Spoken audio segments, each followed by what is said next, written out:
Vocês conhecem o Divaldo Pereira Franco? Uhum. Doutor Luiz já me falou dele. Não é aquele autor de livro espírita? Não. Na verdade ele não é autor, ele só psicografa. Isso. Tipo os livros do Chico Xavier. Exatamente. Eu e Ana, a gente teve a oportunidade de assistir uma palestra dele. É incrível o dom que ele tem para contar uma história, né? Ele interpreta, faz os personagens. Nesse dia que a gente assistiu, ele contou uma história muito interessante. Era a história de um doutor, de um médico residente que morava em Los Angeles e que era a favor da eutanásia. Ele achava que, como médico, ele tinha o direito de interferir, de minimizar o sofrimento de uma pessoa que já tivesse com uma doença terminal. Um belo dia, ele estava lá no hospital escola, ele estava de plantão e veio um chamado. Era o chamado de uma mulher que estava para dar à luz. A parteira ligou desesperada, dizendo que a mulher e a criança estavam correndo risco de vida. Ele, como era um médico muito competente e muito dedicado, ele foi para lá. Era numa periferia bem distante de Los Angeles. Era um bairro de imigrantes. Ele chegou lá, ela estava deitada e não tinha contração nenhuma.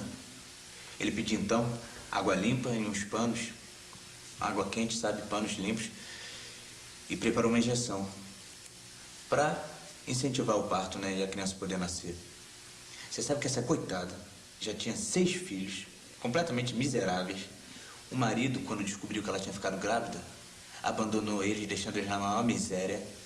E ele estava ali nessa situação agora. Bom, deu certo, o parto foi ótimo. Ela já estava dormindo. Quando ele tirou a caderneta e começou a anotar, né, para poder registrar no hospital. A altura, o horário que nasceu, a data. Quando ele estava medindo a criança, é que ele percebeu que a criança tinha uma perna maior que a outra e tinha um pé meio torto para trás. Ele ficou revoltado, rapaz, em saber, em pensar que ele tinha ajudado aquela criança a nascer. Imagina, uma criança que já vai nascer no meio de uma família completamente miserável. Uma mãe que não vai ter a menor condição de dar uma educação decente para aquela criança. Uma criança que vai ser alvo de chacota no meio das outras crianças do bairro. Vai ser coxa, aleijada. Uma criança dessa que vai ter todo o incentivo para acabar virando até um criminoso. Ele então pensou bem. Pensou naquela coisa de que ele na verdade era uma espécie de uma balança entre a vida e a morte.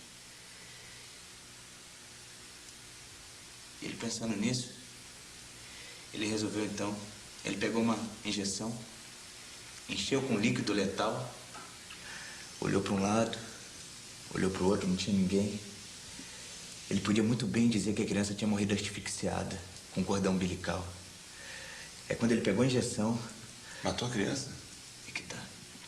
Nessa hora, ele ouviu uma voz da consciência que dizia assim: quem és tu para decidir o destino da vida? Quem és tu para saber se essa criança merece ou não merece viver? Quem é você para responder por ela? Deixa! Ele ficou apavorado. Pegou a maleta, foi embora. Enfim, passou muitos anos. O Dr. Tadeu Merlin acabou virando doutor em medicina. Teve uma filha. Essa filha se casou, lhe deu uma neta linda, Esmeralda. Quando essa neta já estava com uns 5 anos mais ou menos, isso, o Dr. Merlin já tinha possuído de tudo, né? Do melhor prestígio, todos os bens materiais. E quando essa criança tinha 5 anos, os pais estavam voltando de uma viagem e sofreram um acidente terrível.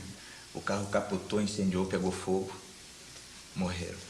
Que isso? A partir desse momento, a vida não seria mais a mesma para ele. Ela era filha da única filha dele que agora estava morta. Ele então tratou de matriculá-la na melhor escola dos Estados Unidos, dar tudo de melhor para ela, para poder cobrir um pouco a falta que os pais faziam para ela. Pois bem, mas quando ela chegou aos 6 anos de idade, ela contraiu uma virose terrível. Era uma doença que não tinha nem cura na época. Ele ficou desesperado. Levou ela para os melhores especialistas da América e não adiantou. O diagnóstico era sempre o mesmo. Não tem jeito, ela vai morrer. Inclusive sugeriram para ele até a eutanásia para amenizar o sofrimento da criança.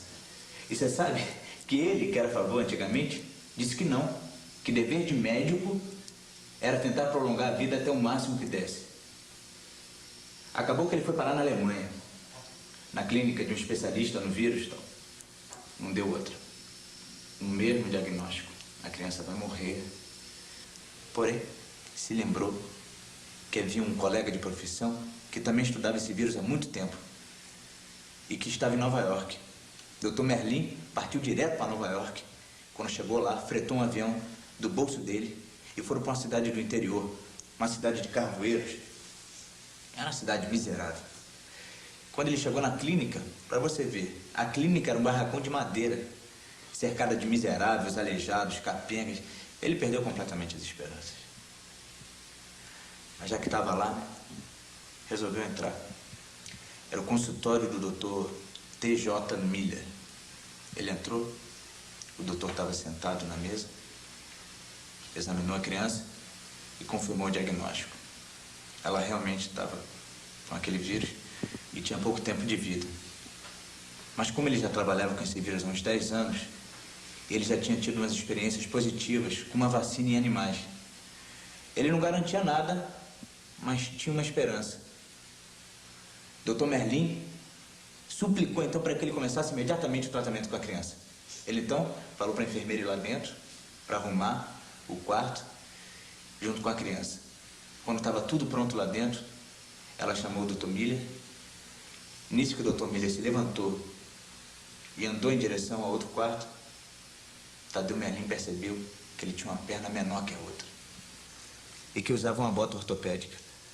Ele então se virou e falou assim: meu amigo, sabe como é que me chamam aqui? Doutor Manco. Aqui todo mundo é meio aleijado, meio torto, sabe? Até o médico é manco. Mas, doutor, isso é congênito? A minha história é muito curiosa. Imagina que eu sou o 7º filho de uma família de imigrantes alemães. Quando minha mãe engravidou, meu pai saiu de casa deixando a gente na maior miséria.